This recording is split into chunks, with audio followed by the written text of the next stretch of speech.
Greetings, my friends. I want to thank you all for subscribing. I want to thank all of my channel members for supporting me in this endeavor to save pop culture. And if you are not subscribed, please consider supporting this channel. We need you. Thank you. Greetings, my friends. I am Dictor Van Doomcock, the future ruler of Earth. And on Friday evenings, I do a show called Friday Night Frolics with a lot of jokes, song parodies, and celebrity impressions like Hank Hill, Lieutenant Columbo, and Captain Kirk. This last week, I had invited a great bunch of folks over for a trivia quiz, but before we could get to the quiz, we all started talking about how Kevin Smith had lied to fans about HeMan, and what a disgrace that show turned out to be. An insult to HeMan's legacy and to fans everywhere. At that point, outrage erupted, and the discussion turned to cultural vandalism, our anger over Kevin Smith's betrayal, and our memories of HeMan. I've decided to post this segment of Friday Night Frolics with the warning that it does get a bit heated and salty at times, but I think that a lot of fans who feel exactly the same way we do will find this discussion cathartic, at times amusing, at times very heated. Kevin Smith has essentially banished himself from geek society. Anyone that could do to HeMan what he did is not one of us. Now I hear Kevin is claiming that, hey, Netflix divided the season in two. There are 5 more episodes, and I promise you'll see it's all about HeMan. Well, if that's the case, why didn't he say that from the start? He didn't. His first tweets about it were attacking us fans and claiming he was being unjustly attacked, quote, just like they did to Captain Marvel, so I'm in good company, unquote. I'm paraphrasing, but believe it or not, that was the gist of it.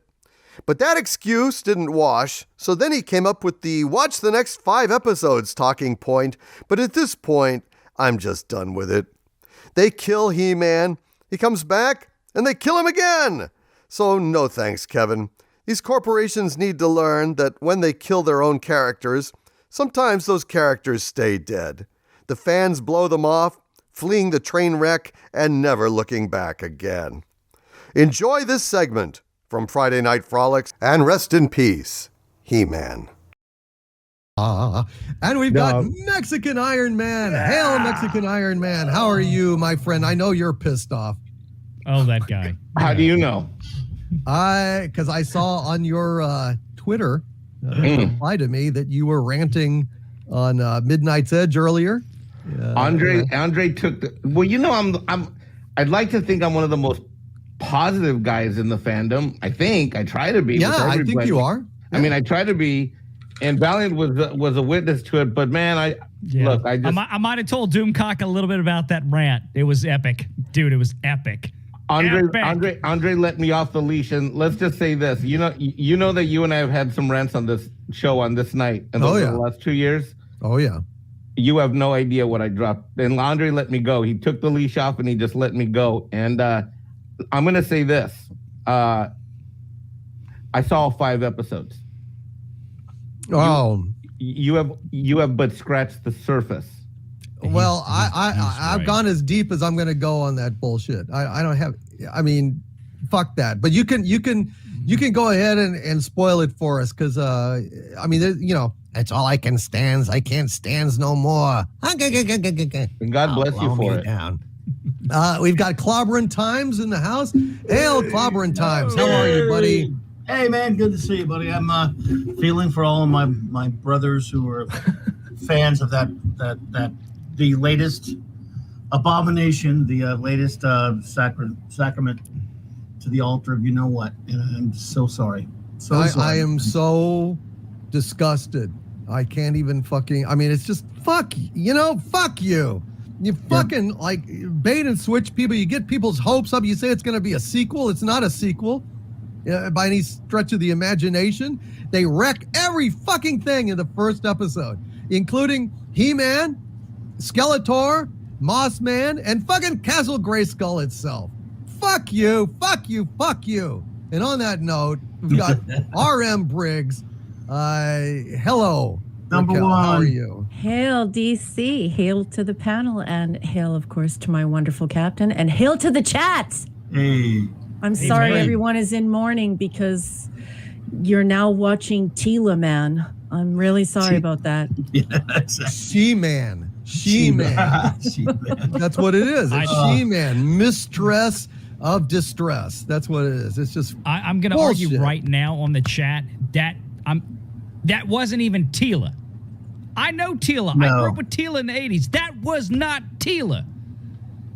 No. That was no. was some abortion of writing of Tila. But It was basically fucking Holdo. It was basically Admiral Holdo with her fucking haircut. She just got rid of the purple, but that was basically it. Yeah. the real Tila never would have done what she did in that show, especially in that first episode that you saw, Doomcock. Tila never would have ended with, "Oh, you didn't tell me No. that Adam, blah blah blah blah blah." Like, Yeah. when I'm gonna tell you what, at the end of that episode, I looked at it, I'm like, they turned Tila into a fucking bridezilla. That's what it was. She was pissed off that her big day got ruined because nobody told her that Adam was He-Man and he died, and that motherfucker died and fucked up my wedding day. Yeah. She Yeah, turned basically. her Basically, she was a real housewife of Eternia. That's what she is. It was That's what it is, a ridiculous. fucking real housewife of Eternia, where she's just like, never mind about you losing your champion and you losing your son. I was lied to. I was lied to. I didn't know Tila's first name was fucking Karen all along. It's so Karen evil. Tila. It's so evil. They open up those opening credits with that beautiful Earl Norem art to look like the old show, to really reach into your nostalgia heart and Yeah. just make you think, if people who aren't in the know about these things say, oh, we're going to get to see a revival of He-Man and the Masters of the Universe. And this art, the animation is really well done, and people see this animation, this art, and they go, oh my God, this is going to be so good if you're someone that's not keeping up with the news, of course. And then to do this, it is, I feel bad for all you fans of that show. That's horrible. It's Yeah, I just, could say it's just something. disgraceful. It's fucking disgraceful. And Tila, I mean, I was fuck you. Fucking Doomcock? king and queen are like, what? Our son was He-Man and he's gone, so we've lost He-Man and we've lost our son. Never mind that. Never mind that. Man at Arms knew, and he didn't tell me. He didn't tell me. He didn't tell me. He didn't tell me. Fuck you. He-Man's father, the king, never, ever, ever, ever in a million years would have done that to Man-at-Arms at the end of No. that episode. No. It was so ridiculous. And I'll say this much, and this is my last statement on this He-Man show. I Okay. said this earlier on the Midnight's Edge stream. I had an epiphany. Kevin Smith did not lie. He did not lie. He said this show was going to be about He-Man. He said He-Man was intricately involved in the show. It was in a tweet. He didn't lie. He-Man is in there because to Kevin Smith, Tila is the new He-Man. That's true. Tila is He-Man. He-Man. They call That's her right. Man He at didn't Arms. lie. It was a matter of perspective, and that's it. Paul, It was. I mean, I had to get that out. I was He-Man, about to blow. He-Man is involved intimately in the plot in the same way that fertilizer is involved in growing flowers in your fucking garden. It's ground up, it's dumped in the ground, and you fucking raise a garden off of its dead, rotting remains. That's just fucking swell. That's just fucking swell. I just. Yeah, Tila had daddy issues with Man-at-Arms, says Baron Norman Tag. Just pathetic. Oh my God, and she wasn't even sad? She had not an ounce of sadness, remorse, humanity?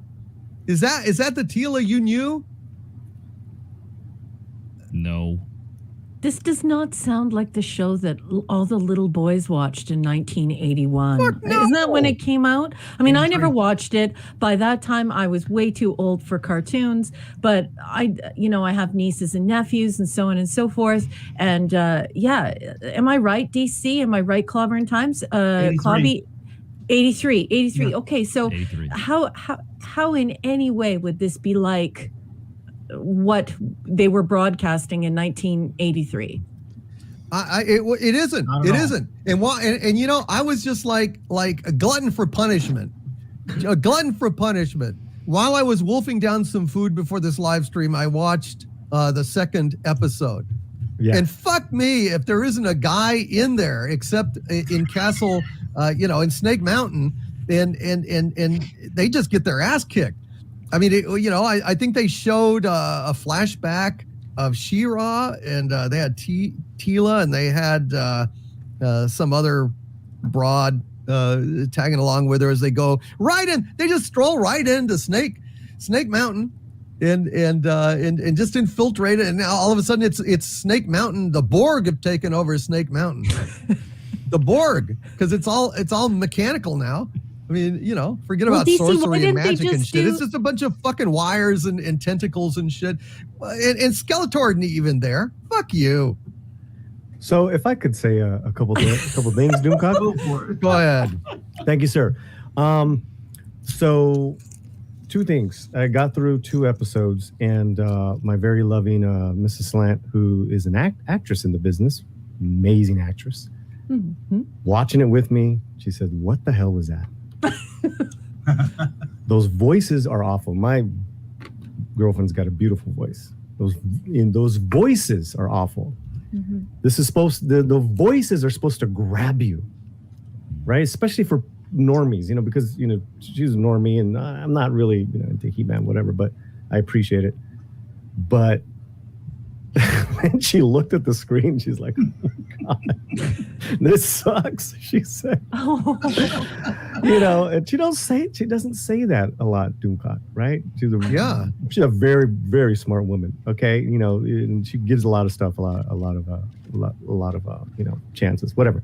The second thing was that out of the blue, just about a half hour ago, I started getting voice texts from a filmmaker friend of mine. "Bro, what'd you think of Master of the Universe? Bro, what'd you think about it? Bro," because we've had him on Midnight's Edge. And I'm like, well, I haven't seen the whole season yet, so I'm not going to give you my opinion. But no matter what, I still like your movies. I told his ass that because I knew that he started sending me audio messages. "Bro, you got to understand that what they're trying to do is this and that." And let me tell you, Doomcock, what he said was not what we saw. What he said sounds amazing. I said they should have, whatever you just pitched me, that is fucking amazing, because that is not what I saw. That's not what all my friends have saw. And Mexican Iron Man's seen the whole season 3 times already. And I'm like, that's amazing what you just said, my brother. I don't want to give his name up, but I'm like, that's amazing what you just said. That the other character, they make you care about the other characters and this and that. And I'm like, and then Master Arms, and then I'm like, but that's not the fuck? Right. And I'm just like, okay, it sounds great, but that's not what was. If we were able to see him on camera and the camera had pulled back, would we have seen him like on the phone to you, like talking, and we pull back and see this head bobbing between his legs of this rather portly guy who used to be a geek? No, he's a geek, bro. And let me tell you, well, I meant the guy between his legs. Yeah, let me tell you, I know. Let me tell you, Doomcock. His first film was. I love his films. And his first one was produced by Rodriguez. I mean, he's kick ass with his movies. Oh, I know who this is. Who the fuck? What are you talking about, man? Why are you voice messaging me? He never done that, right? I'm like, oh. I think it's a full-out push to go ahead and get the word out. The word out for his pal, who used to be a well-regarded geek in our community. Right. Well, because and he's still my friend. I said, I'm still gonna like your movies, dude. Just don't go full Smith on us now, But doing the Kevin, man. Don't do the Kevin, bro. Well, in my daytime real fast. Let me just finish real fast. And when you're simping like that, it's like people can smell it, and it's like, yo, that's not what the hell this movie was. This TV show was. What you're saying is something completely different. It sounds really good, Doomcock, but that wasn't this. Go ahead, Mexican Iron Man, and then Kelvington. If you have anything to say, you can chime in. Go ahead. I was going to add that in my daytime life, as many people know, I own a tax audit accounting firm, and it didn't take me 2 weeks of on-site work to realize this morning that what I saw was a fraud. Yeah. It's absolutely an aberration and a fraud. And The I went in. I started the day. I got up early. I watched 2 episodes. My buddy Loki, Morning of Mischief, they had a panel. They covered the first 2 episodes, and they always do a really good job of covering stuff. But there was this weird, different tone in all of their voices this morning as I was listening to these people who I know very well. And I'm like, wait a minute, let me watch this again. So I restarted it, and I rewatched episodes 1 and 2, and I kept going and got all the way through 4, started 5. And then I threw my phone up in the air like the Last Jedi, like a lightsaber, because I couldn't keep going through 5. And then when I was on Midnight Edge, Andre said, "And what part did you stop in episode 5?" And I said I stopped, I don't know, 9 or 11 minutes in, Andre. He says, "Oh, you did not see the last 15 minutes, did you, Mike?" And I said, "No, Andre, I didn't." And by the way, me and Andre were drinking in the show. It was so funny because I was so upset. I called all my staff in California. I said, "I'm done for the rest of the day. I'm upset. Don't call me. Payroll's handled. Everybody, you're all getting your direct deposits in the morning. No one bother me. Don't text me. Don't call me. I don't want to hear from any of you." And I went and Andre hit me the thing, and I met Valliant there, and I got there, and Andre's like, "Well, I'm already drinking. Who wants to drink with me?" And I pulled out the beer. In the middle of the stream, Andre says, "Well, Mike, if you have not seen the last 15 minutes, why don't you go and watch them now? We'll wait for you." And I said, in the middle, and this is in the middle of a 3.5 hour stream today, Valiant, right? Yeah, this is at hour 2.5. He says, "Mike, we'll wait for you. I'll read some super chats." I'll be right back. Mike, Tom. When you left to go watch the last 10 minutes of episode 5, I knew it was there. I knew it was coming. In DC, I kind of hinted at it. You didn't watch it. I don't know if you would. I'm not going to spoil it. But Mike, Tom and I were like backstage, like private chatting. We seriously as shit. We didn't know if you were going to make it back after watching that last 10 minutes. We're like, he's already the whole way through that bottle of whiskey. He's going to see that last 5 minutes. Mike's fucked. He is not coming back. And like, I cannot believe you made it back into the chat. I mean, into the show. Well, no, I sat there in the shocked. You know when you come into StreamYards and you're sitting there and it says hit the button if you want to go into the studio? I'm sitting there, my right hand shaking, the mouse is moving, and I'm testing the mic, I'm testing the I'm testing it, I'm testing. And by the way, I've been wearing this on. Let me tell you how deranged I am. This is how I've been. Hold on. I've been wearing a helmet all afternoon. Okay, look, see? I still have the helmet on from earlier. I went on camera on Midnight Edge. I've had this helmet on for the last 5.5 hours. You have to. I'm You have Mevo. to. So anyway, so then I hit the button and I come in and I'm dead silent, and Andre says, "So Mike, tell us all, how did you enjoy the last 9 minutes?" And I'm like, and then I went off. I'm not going to repeat it here. I'm going to be nice and calm and cool. And Paulie's here, and he's a good man. Yes. Make me a channel of Paulie's peace, where there is Kevin Smith. Let there be destruction and sin. Well, you know what would be a funny stream, Doomcock, is if I get that filmmaker and Mexican Iron Man on this is the same stream. That would be awesome. Well, it would be messed up, but I'm not gonna fucking pretend that it's okay. I don't care who the guy is. I mean, well, no. If Quentin Tarantino himself came on and said, "Dude, this is great stuff," I'd say, "Quentin, you're on crack.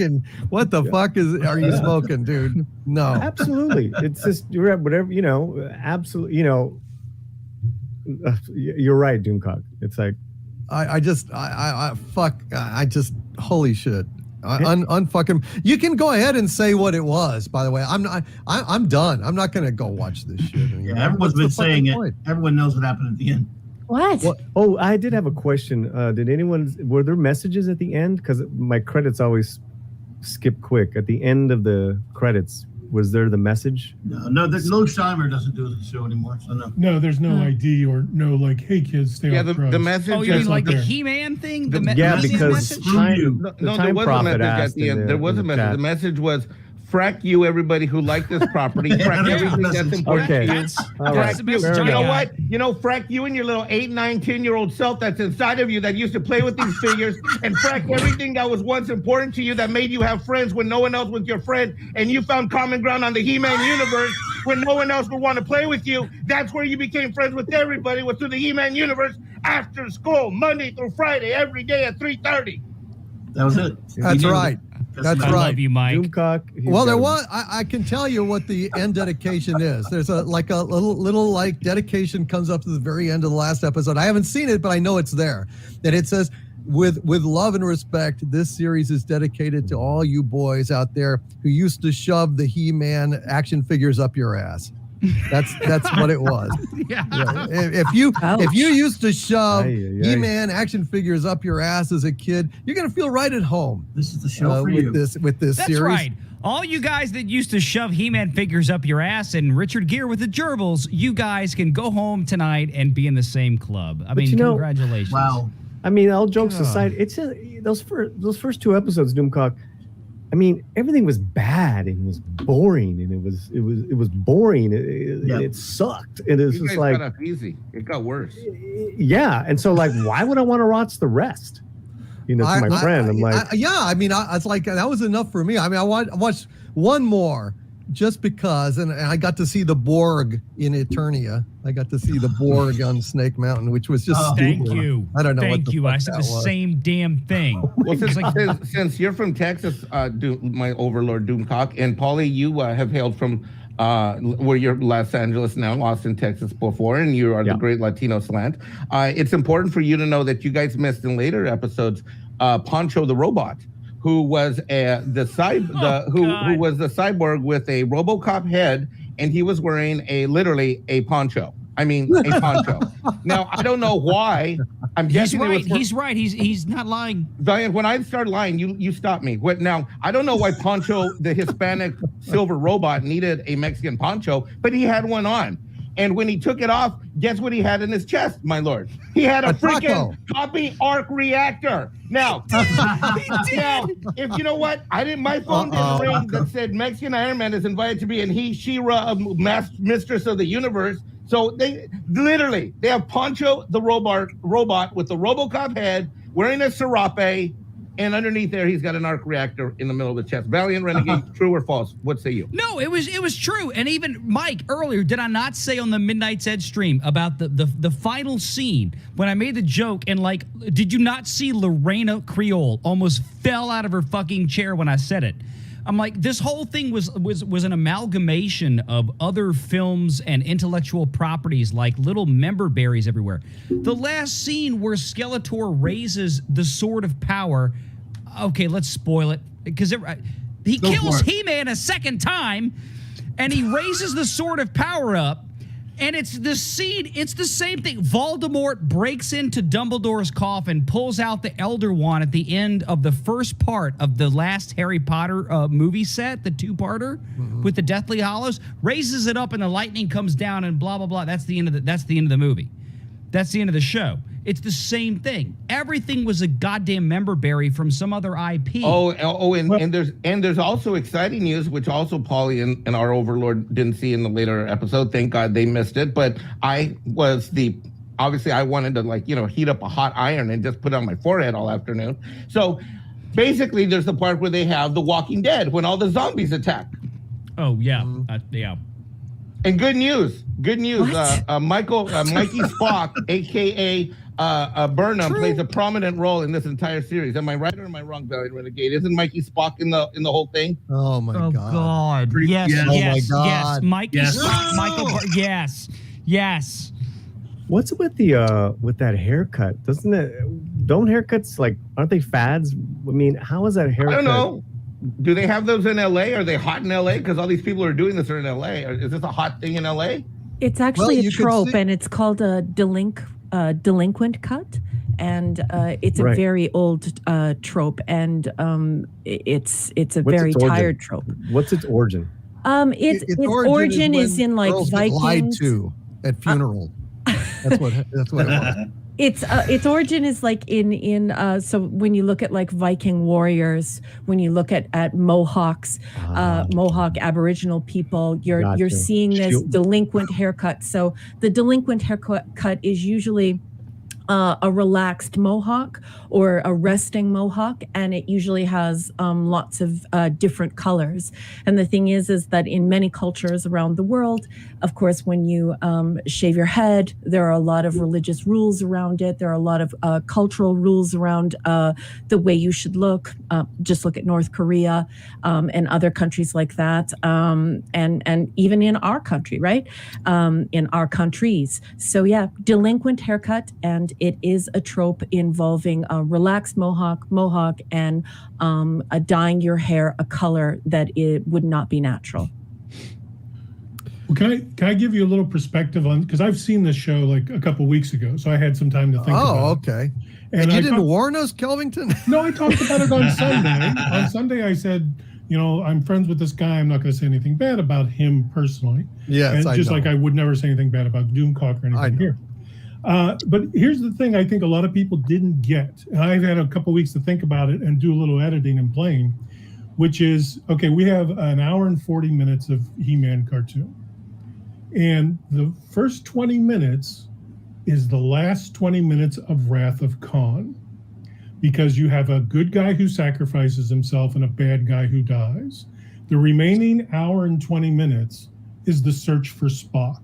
And it plays out damn near beat for beat, except instead of a male Captain Kirk, you have Tila. And it plays out so close to search for Spock, you cannot believe it, because, Adam shows up near the end. He's not in a normal state. He's in like a heaven-like-esque place. So he's not quite himself. He's a body like Spock was. And they bring him to our realm again. And I mean, oh my God, it's fucking Star Trek. The search for Spock, and I imagine the next films will be, like The Voyage Home, or the next episodes will be like The Voyage Home. You just ruined my night. Another season? I have a Yes, hard they time have 5 more believing. episodes waiting. You're very. I love you, and you're very forgiving. But I have a hard time believing that when the sword went through his chest, that was as elegant as the way Spock died on a planet called Genesis, and you knew he was going to come back before the music and the credits rolled. Say again? Well, no, Skeletor dies, not... HeMan dies twice. No, he's not dead. He's not dead? Well, Smith even bragged about killing him twice. But he's stabbed. He's not dead. He comes back, and I think Orko comes back as well. Orko's just in another dimension. They could not kill characters, is the one thing I remember reading. And that's what they killed my. I'll tell you this much. Well, this might be you might be. Kelvington, I love your pieces, always have. But you know what? Let me just tell you this. Whatever the flying fuck the journey is that they decided to take me on, it fucking sucked. It felt nothing like the search for Spock. It didn't feel two shits worth like the Wrath of Khan at all. No, I'm not saying it felt like it or was good as. It's a 1/100th as good as those. But I'm saying beat for beat, you can line them up, and I've been playing with doing just that.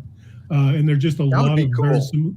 If I could put it up and get away with it, I think Netflix would hammer me. The Kong thing, nobody hammered me on. Right. I think frankly, Netflix with the work that you put out, someone ought to be paying you to put stuff out, because your videos are freaking amazing on your website, by the way. Well, no, they are. They're that. badass. They are. And I do get paid nicely for the most part. So they're badass. But look, I can't put it up because I'd get taken. No, but look, here's the thing, okay? This is not Dostoevsky. It's not, fucking Three Musketeers. It's not even Star Trek the Animated Series. I mean, this is a very simple narrative. It was originally for kids to sell them toys, and it succeeded brilliantly at it. It was a lot of fun. It was like innocent, and it has wonderful memories for a lot of folks. And so when you go ahead and you do a follow-up to that kind of series, the lack of nuance and sophistication pretty much dictates you need to basically stick to that formula. Give us more of it. Maybe play around with the conventions a little bit. What you fucking do is kill Skeletor, kill HeMan, kill Mossman, kill Orko, and spend the rest of the time with a band of fucking Twinkies going around acting like they're fucking masters of the universe. You completely have changed the core of the show. My liege, did you see what I posted on Twitter earlier? I gave this show a new title. No, I didn't. The world's been all topsy turvy since I saw that, so I don't even know I've just been drinking. I don't know what's going on. I understand. Here is the new name, folks. From now on, this show shall and forever be referred to as Masters of the Universe Lower Decks. Nice. Doomcock, you said something, and I completely agree, because in kind of watching that first episode, where she totally throws everything away, right? Because Adam's dead, and it wasn't even like written well. It's like you're basically giving the middle finger to the male patriarchy, your king and your system and this and that and your magic. Screw you and your magic, man. It was so obvious. I know. Isn't this a cartoon? What the hell am I listening to? Absolutely, man. Yeah. I mean, basically, old Tila is teeing off, oddly enough, given her name, she's teeing off against every element of the fucking show that she's on. She's basically saying, fuck Eternia, fuck magic, fuck He-Man, fuck all this shit. Boy, if Lois was such a bad sport after being lied to by Clark Kent forever, what a... And then Man of War loses his entire rank. Yeah, all of this shit that he's done, and he loses his rank and gets stripped of his rank. Really? Really? Yeah. And you lied to me. How dare you lie to me? Oh, for God's sakes. Get over it, honey. You actually had some serious tragedy here. Fuck you and your feelings, your little fifis. When the king, like I said, when the king at the end of that first episode went into that tirade and chewed out Man of War and all that stuff, I was like, fuck this shit, I'm out. I'm like, that was it. Because I'm like, this is not Masters of Universe. This is not... he would never do that. No. I mean, Man of War has protected his ass for decades in this storyline. Yeah. I'm like, to say that, you didn't tell me that my son, piss on all of... Come on. The king would have been like, I'm so proud that my son was this person. I'm so proud my son was He-Man. I'm so proud that my son gave his life to protect... I don't know who any of these characters are.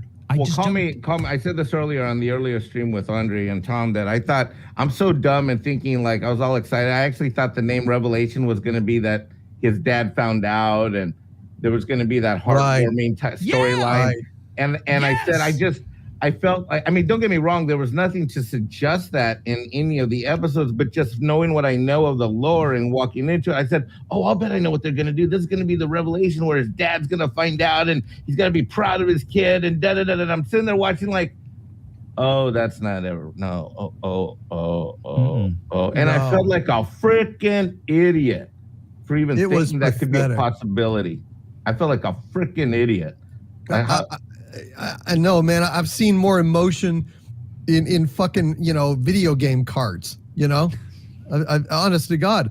No, I guess what I was trying to get at, and I don't know that I'm doing a good job of explaining it because I'm angry, but look, what I'm trying to say earlier was that, with a more sophisticated narrative, you can go ahead and you can try to do certain things like this. But honestly, the essential core of innocence surrounding Masters of the Universe and all the memories and the special childhood status of this show makes what they did all the more unforgivable, because you are basically introducing the inner children of these fans to a darker, stupider, version of this thing that they loved, and it hurts all the more because it kind of sneaks under your critical defenses And it strikes at the heart of something that used to be beautiful and innocent in your fucking life. And just to do that, it's like putting a fucking boot in the fucking gut of your childhood, for fuck's sake. It's not a fucking Shakespeare. It's not something that you can just go ahead and say, let's deconstruct and fuck it and kill He-Man and kill fucking Skeletor and have Tila traipsing around intersectional feminism and fucking Kathleen Kennedy made manifest in this fucking cartoon. Fuck you! You have no regard for fans. You have no regard for the kids. You have no regard for this fucking universe that was a beautiful thing in a lot of childhoods, and you just demolished that. I hope you're fucking proud of yourself, you stupid piece of shit. Without respect, I'm sorry, but we reject. Just, God damn it. You know? I mean, it's like taking a fucking Warner Brothers cartoon and having Bugs Bunny open up addicted to fucking crack or heroin or some shit. It's just like, yeah, you could do it. You can go ahead and do it, but it doesn't, it's antithetical to the spirit of Looney Tunes, antithetical to the spirit of He-Man. Know your fucking audience. Fucking asshole. And the biggest betrayal is that it's from one of us. I said this earlier. It's not like he was a Jar Jar, you know. Kevin Smith was the shit. Yeah, man. He is shit. Yeah, but you talk about betrayal. I mean, that's, and I'm like I said earlier, I'm not a He-Man fan. You know, it's cool, but I know in the community there's massive fans. It's like, this is how I found all you guys. It was years ago. It was like, what the fuck was that Star Wars movie I just saw? I'm gonna go online because am I losing my mind? What I just saw? This movie was horrible. What did they just do to Luke Skywalker?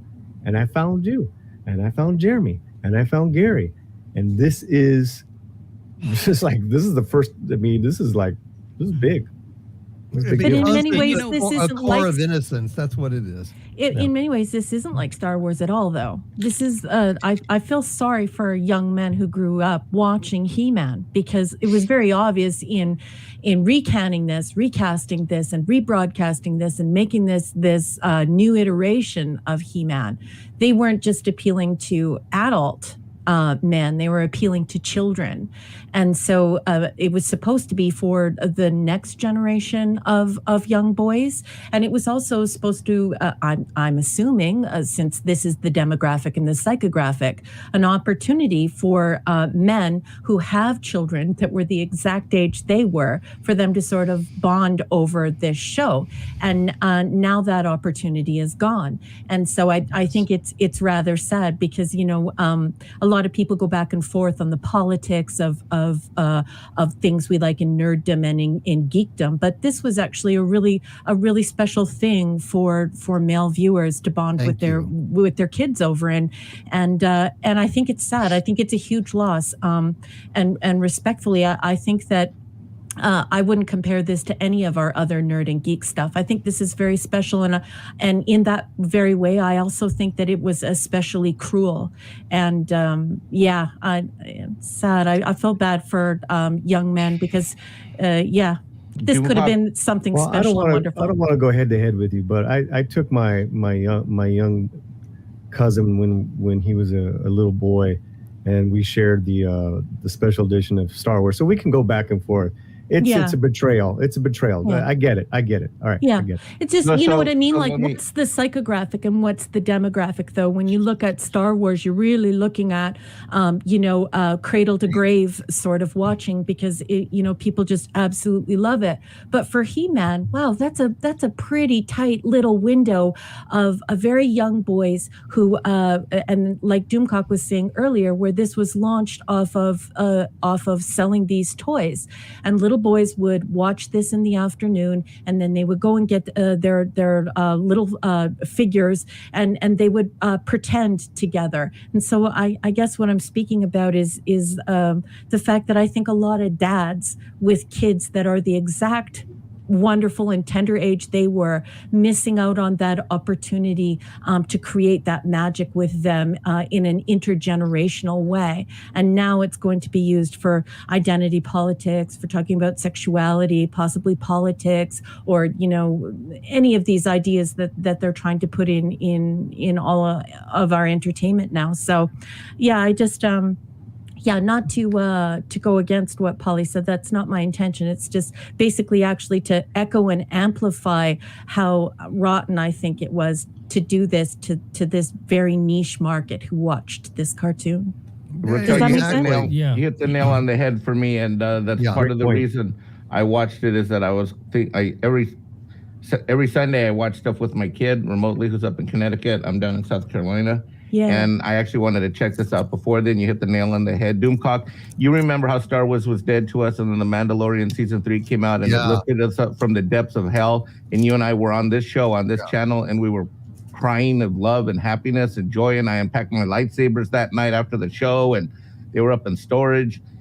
The same thing happened where sucked with it. Just, I got a punch in my gut. I got my insides ripped out, and instead of going up to heaven and feeling joy, I got thrown off a fucking cliff and I hit the rocks. That's what happened to me. Raquel nailed it. Yeah. You Yeah, nailed no, it. she really did. She really did. And just real briefly, as a dad, I have 3 kids, Miss Briggs, and my youngest is a 10-year-old boy. My older 2 are girls. So a little bit different dynamic there. But for my youngest, the only show so far that my son and I have been able to share together, a show that I grew up with, that I could relate to him, was the original Teenage Mutant Ninja Turtles from the 1990s. And if Tom Connors were here, he'd be like falling out of his chair right now. Yeah. He would get this. Now, this He-Man show, I grew up with He-Man. I was born in the late 70s, so I was an 80s kid. I'll be 42 this year. And I loved He-Man. I was playing with the toys before I can remember watching the show. Would I introduce my 10-year-old son right now to this new Kevin Smith He-Man show? No. Hell no, and hell no this way 7 days to Sunday. This is not He-Man. This is not Teela. It's not even real Teela. And what you said, everything just now, is exactly spot on, 100% dead on balls accurate. Thank you. Well, I just have Thank you. worries. Well, thank you for that. But you know, I have worries in our society when we talk about, you know, the way that men are portrayed as being disconnected from their families. A lot of people who live in poverty, dad's not around. So there are very few opportunities for very young children to imbibe a specific type of IP with their dads. And so, you know, if we're really going to talk about being responsible in how we portray society, in the things we create and the things we expose our children to. Wow, let's get rid of all the rhetoric and look at the missed opportunity here for young dads to bond with their young boys over this, and that's an issue as well. You know, we're hyper focused on very specific issues in our society right now, but you know, we face a whole bunch of issues, and no issue is more important than another. They're all equally important. So yeah, I just opportunity missed, opportunity lost, and it's quite sad. Well, that's what I was saying, is that ultimately this is the innocence of this. Yeah. The lack of narrative sophistication does not accommodate this kind of warping and injection of certain political, intersectional feminism and all that bullshit. This is not the vehicle for that, but that's where they went, and now it is basically in ruins. Although if you don't watch it, it's not going to hurt you. So I would urge people to boycott this thing. Yeah. Don't watch it. Just watch the first episode. Don't look at the train wreck. And certainly, God bless you, if you're a He-Man fan and you've got kids, don't let them watch this. Don't let them watch this shit. Well, DC, on to give credence to one of your previous videos in which you talked about with Falcon and the Winter Soldier and some of these other things, I would encourage the members tonight, the people watching, listen to what Doomcock said before about the tune-out time because he's Yes. 100% correct. So if you go in there and you watch He-Man, watch the first episode and watch that through, finish the first episode and then stop. Don't go back in for episode 2. That tune-out time, that is a measurement that Netflix needs to see from the fans to where it's like, okay, we gave it a shot, but bruh, y'all fucked up and we're out. Yeah. Give them that tune-out time like Doomcock has talked about in his previous videos. Again, because he's totally correct. Yeah. They measure this. They do. Take advantage of it. As a consumer, take advantage of it. And you can make it worse for them too. Not only can you remove those metrics, take those metrics away and punish them, but you can actually make it worse by directly going and buying the old He-Man collections.